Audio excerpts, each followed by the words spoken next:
My husband handed the keys to my sister and a 30-day eviction notice. My husband walked in with a stack of papers and a blank look on his face. He set them on the kitchen table and told me I had 30 days to leave. I stared at the heading, "Notice to vacate," filed by his mother. He handed a second envelope to my sister, who was standing in the doorway like she belonged there. Everything snapped into jagged pieces in half a second. I asked him what the hell was happening, and he said he didn't have a choice. Things started feeling off when he stopped answering my texts the week before. He said he was dealing with his mother, that she was under the weather and he had to help. Then my sister showed up with a casserole and asked if she could move in for a couple weeks. She put down a box of her things in our spare room and smiled like this was a sleepover. I found the first paper in the stack and almost dropped it. It was a quitclaim deed dated 3 weeks earlier, transferring the property from his mother to my sister. Then I found something that changed everything. A chain of emails between my sister and his mother planning the transfer, with my sister promising to handle the house and my sister thanking her for trusting her. My husband sat at the table and watched me read like he was waiting for me to explode. He said he signed the paper because his mother asked him to and he trusted them both. After that, everything fell apart. The process server had service printed the notice and stapled the sheriff's stamp to it. It was legal on its face. I called my lawyer. He asked if my name was on the deed. It wasn't.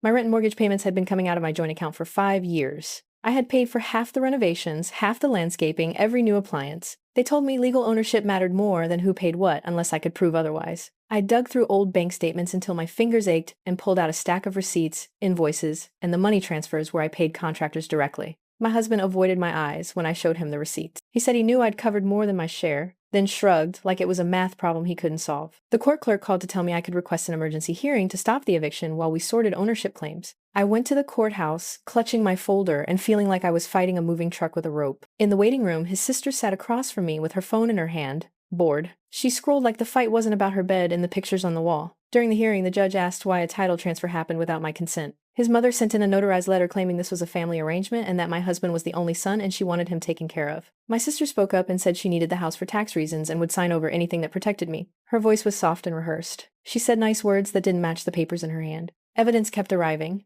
My brother-in-law's bank texted court-ordered statements showing my sister had wired money to my mother-in-law the month before the deed change. Then I found text messages on my sister's phone when I asked to borrow her charger. She had been texting my mother-in-law about making it happen, and about how quick the title change would be. She used phrases like, "no loose ends," and "he won't fight." My husband swore to me that his mother had pressured him, threatened to cut him off from his family, withdraw funds, kick him out of her will. He said he signed because he panicked and he didn't know what else to do. After that, he started sleeping on the couch. He said he needed space to think. I believed him for a day. Then I found bank transfers from him to my sister, small sums regular and labeled for rent help and thanks for covering. That morning, I opened the drawer where we kept the house keys. One key was missing. My sister already had it. I filed for the emergency stay, and the judge put a temporary hold on the eviction for 30 days while we hashed out the claim. The stay bought me time, and it felt like a small, shaky victory. My sister posted photos online of herself standing in front of the house with a box of moving tags. She wrote about new beginnings and family legacy and tagged my husband's mother in every post. My mother called and cried. She asked why my husband would let this happen.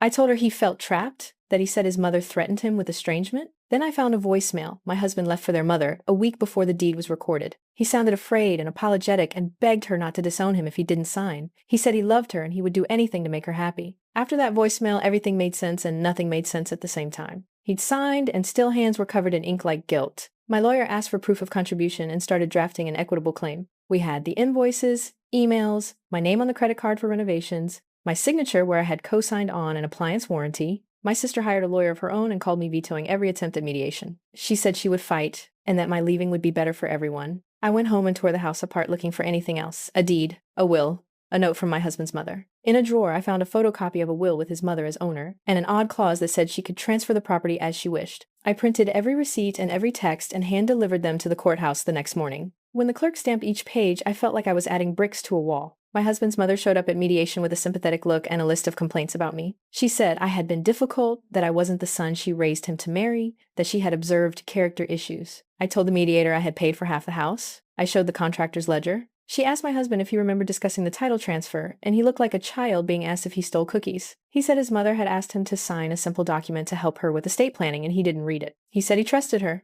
Then I found an email he had accidentally sent to me instead of his mother, with the subject line, signed. The body showed a scanned signature and a note, transfer complete. He had clicked send to confirm to his sister and left me in the CC by mistake. The date was 2 weeks before the quitclaim. My hand shook so badly I almost dropped the printout. He had lied in mediation when he said he didn't know. My sister's face went pale when I confronted her in the parking lot with the email printout. She said she didn't know he would send that or that it meant anything. After that, I started recording every conversation and saving every text. I learned the hard way that people changed their stories when you weren't recording. My husband tried to apologize and said he was weak and scared and he had been trying to protect his mother from stress. He asked me to drop the legal claim and help them sort it out privately. I told him no. I asked him what he wanted me to protect, his mother or our marriage. He had no answer. My sister texted me a ridiculous offer. She would pay me a small sum to move out quietly, and everyone could be family again. The number she offered wouldn't even cover a down payment anywhere near decent. I called my sister back and told her to pick up her box at the front step. I told her to take her smiles and her casserole and to leave my house today. She started spreading stories about me to anyone who would listen. Neighbors called my job and asked if everything in my marriage was okay. My boss asked if I needed sick days, and I said yes, and I used them to sit in my car and breathe. The house felt like a set of rooms I had been trapped in. Then something else happened. A neighbor handed me a USB drive and said they had found something in the trash under my sister's car. On that drive were spreadsheets listing monthly deposits from my mother-in-law and notes about desired timelines, trusted signatures, and references to making it look legal. The spreadsheets matched the money trail and the dates of the recorded deed. I took those files to my lawyer and he leaned back and said, "We had fraud and conspiracy in the mix." He said the filing in the email showed deliberate coordination. After that, the tone changed. My sister's lawyer stopped calling me polite things and started calling me with threats about defamation suits. Court dates multiplied. Every hearing felt like an interrogation and an accusation at once. My husband barely showed up. He texted his excuses and sat in the back row when he did come, silent and pale. Once, in a hallway, he said he didn't realize how deep it would go and he begged me to come home. He said he had been manipulated and he didn't want his mother to be alone. I told him manipulation doesn't excuse signing someone's life away. He told me he was sorry and then he walked away. My lawyer advised that the judge would look at who paid what, who lived there, and whether I had an oral agreement. He also said judges hated people who didn't read what they signed. I handed over every proof of payment and every text where my husband promised we'd get married and that we'd buy the house together. I had photos of us painting the nursery, of both our names on holiday letters, of contractors texting him about payments. My sister filed a countersuit claiming I had been a tenant at will and had no rights. She produced a rental agreement signed by my husband and his mother dated the month before the deed change. Then I found the bank statement showing she had been paying that so-called rent to my husband's mother while she also wired money to her for the transfer fee. It became obvious they had staged the paperwork to look like a landlord-tenant relationship.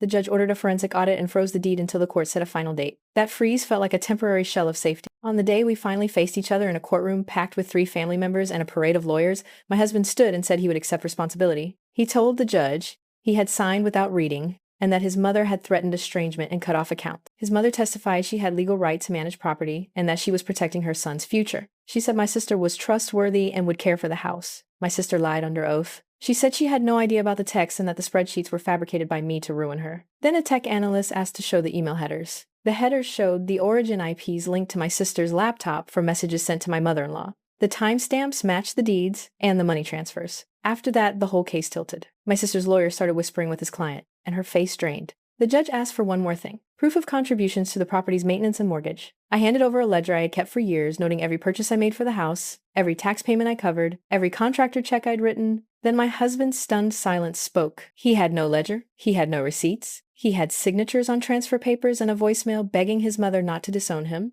The judge granted me an injunction, giving me rights to remain in the home until final arbitration. The injunction didn't solve everything, but it stopped my sister from changing the locks. My husband's mother sued for contempt a week later. She said I was trespassing and that the injunction was unfair. After endless paperwork and a judge who wore patience thin, the court finally ordered mediation. In mediation, my husband sobbed and admitted he had been selfish and scared and had let them make decisions for him. My sister sat with folded arms and asked for a buyout. She wanted a check and a clean break. I wanted the house and so many nights of memories and the cat who slept on the windowsill. I wanted to confront my husband and tell him how it felt to be betrayed. We settled on a division. She would take a cash sum that came from a line of credit my husband agreed to take. His mother would sign a release, and I would receive a formal acknowledgement of my contributions, plus a new deed that included my name. It was messy, and it cost more than I wanted, but it was real, and it was mine. My sister moved out 2 months later with a U-Haul and a face like she had swallowed something bitter. She refused to look at me. My husband asked for a chance to rebuild. He said he would go to therapy, and he would meet his mother only in structured settings.